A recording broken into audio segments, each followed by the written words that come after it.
시위로 나가는 버스는 고속버스와 시외버스로 나뉘어 있는데 왜 크게 두 가지로 나뉘어 있을까 궁금하신 분이 계실 겁니다. 따지고 보면 고속버스 운행 요건을 만족하느냐 못하느냐에 따라 고속버스인지 시외버스인지 나뉜다고도 할 수 있습니다. 고속버스로 운행할 수 있는 요건과 그들을 마땅히 구분할 수 있는 방법은 무엇일까요? 여객자동차운수사업법에 따르면 종류는 크게 고속형, 직행형, 일반형으로 나뉘는데 여기서 고속형이 흔히 고속버스로 일컬어집니다. 직행형이나 일반형은 편의상 시외버스로 분류하도록 하겠습니다. 고속버스로 운행하려면 먼저 총 운행거리 100km 이상, 운행구간 60% 이상 고속도로 운행, 기점과 종점 사이 타지역 중간 정류소에 정차하지 않는 조건을 만족해야 합니다. 다만 예외사항도 있습니다. 타지에 있는 정류소이지만 고속도로에 위치한 정류소엔 정차할 수 있고 환승휴게소와 같은 곳도 포함합니다. 기점이나 종점 행정구역 내 중간 정차지는 기존에는 최대 1개만 정할 수 있었으나 지난 2024년 12월 규정이 개정되어 최대 2개 정할 수 있습니다. 해당 요건을 만족하지 못한다면 흔히 시외버스로 일컬어지는 종류로만 운행할 수 있습니다. 이와 같은 내용을 근거로 해서 살펴보면 서울 경부 대전 복합 노선은 총 운행거리 153.2km, 대부분 구간 고속도로 운행에 중간 경유지는 없기 때문에 고속버스입니다. 서울 경부 구미 노선 차량편 가운데 영동군 황간 정류소를 경유하는 경우도 있는데 경부 고속도로 내에 소지한 정류소에 정차하는 것이기 때문에 마찬가지로 고속버스로 운행하고 있습니다. 서울 호남 여수 노선의 경우 여수시의 여천 정류장이나 공주시에 소지한 고속도로 정안알밤 휴게소에서만 중간 정차하고 서울 경부 세종시 노선 차량편 가운데 정부 세종청사를 경유하는 개통도 1청사와 2청사에 정차하는 형태로 운행되기 때문에 역시 고속버스로 운행이 가능합니다.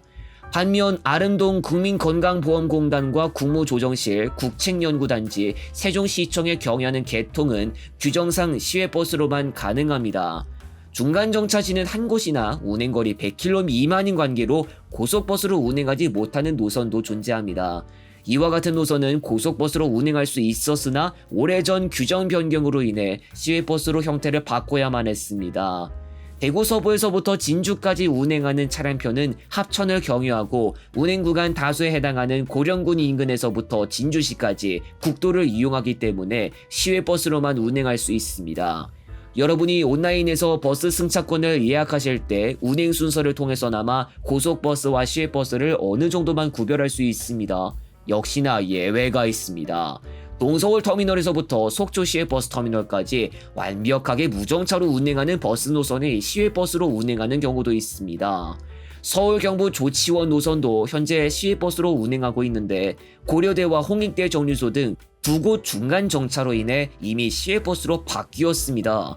지난해 12월 규정이 개정됐기 때문에 다시 고속버스로 바꿀 수 있는 기회는 주어져 있는 상태입니다.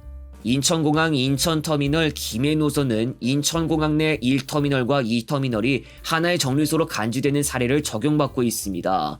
또한 고속버스 예약처에서 시외버스로 운행되는 노선을 예약할 수 있거나 시외버스 예약처에서 고속버스로 운행되는 노선도 예약할 수 있는 등 전산에 따라 종류가 완벽하게 구분되는 형태는 아닙니다. 고속버스와 시외버스는 차량 표면에 면허나 용도 구별에 따라 시외 내지는 직행이나 고속 표시를 하고 다니는 걸 볼 수도 있습니다. 다만 사정 등에 따라 시외 내지 직행 표시를 하고 있는 차량이 고속버스 노선에 투입되는 경우도 간혹 있는 등 예외사항도 존재합니다. 운임 계산 방식도 서로 다릅니다.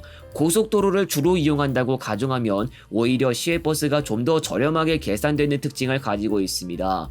그러나 고속도로가 아닌 도로를 포함해서 이용한다면 이야기는 달라지는데 시외버스는 일반 도로를 이용할 때 별도의 운임을 계산합니다. 가는 경로 가운데 고속도로가 없어 짧지 않은 거리를 국도로 가야 하는 시외버스 노선은 이 별도 운임 계산 때문에 운행거리가 비슷한 다른 노선이나 구간과 비교했을 때 요금이 비싼 경우도 벌어집니다. 사실상 해결 방법은 고속도로 이용에 달려있지만 고속도로가 생기기까지 더 기다려야 하거나 심지어는 설치될 수 있을지 미지수인 지역도 있어 앞으로도 큰 부담을 안고 가야 하는 경우도 있습니다. 그 밖에 공통된 사항으로 고속버스와 시외버스로 운행하는 차량은 도지역에만 면허를 둘 수 있는데 이는 차량 번호판에 표시되어 있는 걸로 알 수 있습니다. 22시에서부터 다음날 오전 3시 59분까지 심야 시간대 요금은 평시보다 20% 할증이 가능합니다. 보통은 전장 12m 내외급의 버스들이 운행되고 있습니다. 40석 이상의 일반, 28인승 우등, 21이나 20인승 프리미엄 버스까지 크게 3가지 종류가 운행되고 있습니다. 다만 일부 지역에서는 작은 크기의 차량으로 시외버스를 운행하는 경우도 있습니다. 주로 수도권에서 적극 활성화되어 있는 광역버스의 경우도 보통은 시외로 나가는 버스 노선이지만 일종의 시내버스 틀에 해당되어 활약하고 있습니다.